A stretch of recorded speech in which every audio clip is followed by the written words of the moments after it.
Aujourd'hui, nous allons mettre sous forme canonique la fonction polynôme suivante, 3x au carré moins 12x plus 5. Alors, la première méthode, c'est une méthode par factorisation. Donc, pour pouvoir mettre 3x au carré moins 12x plus 5 sous forme canonique, on doit d'abord mettre 3 en facteur, parce que 3, c'est le coefficient de x au carré. Attention, on ne le met en facteur que pour les deux premiers termes de la somme, le terme en x au carré et le terme en x. Alors on écrit donc 3x au carré, le premier membre c'est le facteur commun 3 fois x au carré. Le second membre, moins 12x, c'est 3 fois moins 4x. Alors on continue. Donc je factorise, je mets devant la parenthèse le facteur commun. À l'intérieur de la parenthèse, j'indique les deuxièmes facteurs des deux produits. Alors le deuxième facteur du premier produit c'est x au carré, le deuxième facteur du deuxième produit c'est moins 4x. Voilà. Alors, qu'est-ce qui m'intéresse ici? X au carré moins 4x. Alors, x au carré moins 4x, c'est le début du développement de l'identité remarquable a moins b au carré égale a carré moins 2ab plus b carré. Alors, qu'est-ce qui se passe? A carré va être égal à x au carré, le double produit 2ab va être égal à 4x. Donc, j'écris a carré égale x au carré, donc a égale x. J'écris 2ab égale 4x, donc b égale 4x divisé par 2a. Je remplace ça par x, ça fait 4x divisé par 2x, ça fait 2. Donc, je remplace ensuite a par x et b par 2 dans l'identité remarquable suivante. Ça va me donner x moins 2 au carré égale x au carré moins 4x plus 4. Je rappelle que... Alors, je peux lire de la gauche vers la droite ou de la droite vers la gauche, donc je peux écrire x au carré moins 4x plus 4 égale x moins 2 au carré. Qu'est-ce qui m'intéresse? C'est x au carré moins 4x, donc j'enlève 4 de chaque côté et j'obtiens x au carré moins 4x égale x moins 2 au carré moins 4.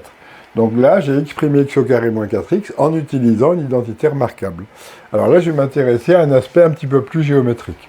Alors regardez un petit peu ce qui se passe. Là, on a x au carré moins 4x. Donc on va avoir l'aire d'un grand carré et on va enlever l'aire de deux rectangles. Donc 4x, ça va être l'aire des deux rectangles. Donc chaque rectangle mesurera 2x. Alors allons-y. Donc, j'ai mon grand carré de départ. De côté x, son aire mesurera x au carré. J'enlève ensuite mes deux rectangles d'aire 2x. J'en enlève un, j'en enlève deux. Donc qu'est-ce qui se passe? J'ai l'aire du rectangle qui mesure 2x. Donc ça mesure 2x. Comme l'une des mesures mesure x, l'autre mesure, ce sera 2. Ici, mon rectangle, son aire vaut 2x. Ici, j'ai une des mesures qui vaut x, donc la deuxième vaudra 2. Et ensuite, je vais m'intéresser à l'aire du grand carré, x au carré, en l'exprimant soit par une formule, soit par un découpage. Alors, qu'est-ce qui se passe? Eh bien, ce grand carré-là a pour côté x, donc son aire mesurera x au carré. Et ensuite, je vais ajouter. Alors, ici, j'ai ce carré-là, il a pour dimension x moins 2 et x moins 2, donc son aire, c'est x moins 2 au carré. Ensuite, j'ajoute ce grand rectangle, 2x, j'ajoute ce grand rectangle 2x, donc les deux rectangles, ça fera 4x. Le seul petit souci, c'est qu'en faisant ça, j'ai compté ce carré-là 2 fois, donc je dois l'enlever. Donc, comme ce carré a pour côté 2, son aire mesure 4. Donc, j'enlève 4. Et là, qu'est-ce qui se passe? Je rappelle qu'on voulait exprimer x au carré moins 4x. Donc, le 4x, eh ben, je l'enlève de chaque côté. J'obtiens x au carré moins 4x égale x moins 2 au carré moins 4. Et vous voyez, on obtient la même chose de deux façons différentes. Bien. Alors, que faut-il écrire sur la copie?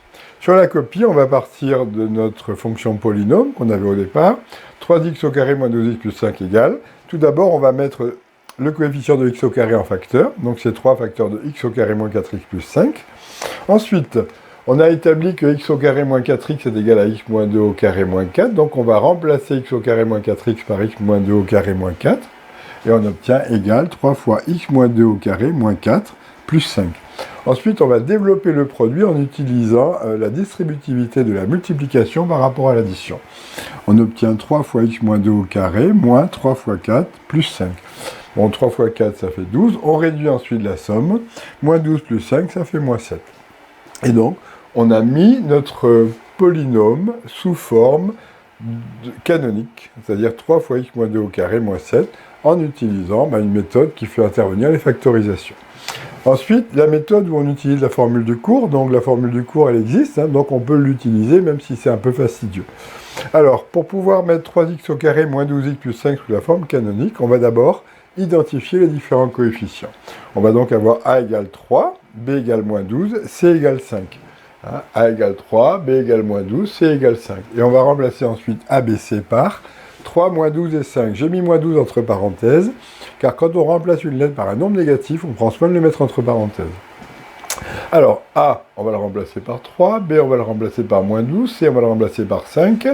Ici, B, on le remplace par moins 12, A, on le remplace par 3, B, on remplace par moins 12, A et C, on remplace par 3 et 5, et ici, A, on le remplace par 3. Et après, qu'est-ce qu'on fait? Après, on calcule tout simplement. Hein. Donc, on va avoir 3 fois 2, ça fait 6. Moins 12 au carré, ça fait 144.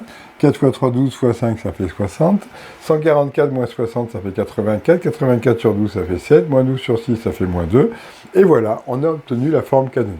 C'est fastidieux, mais bon, ça se fait sans vraiment de problème. Voilà, c'est terminé.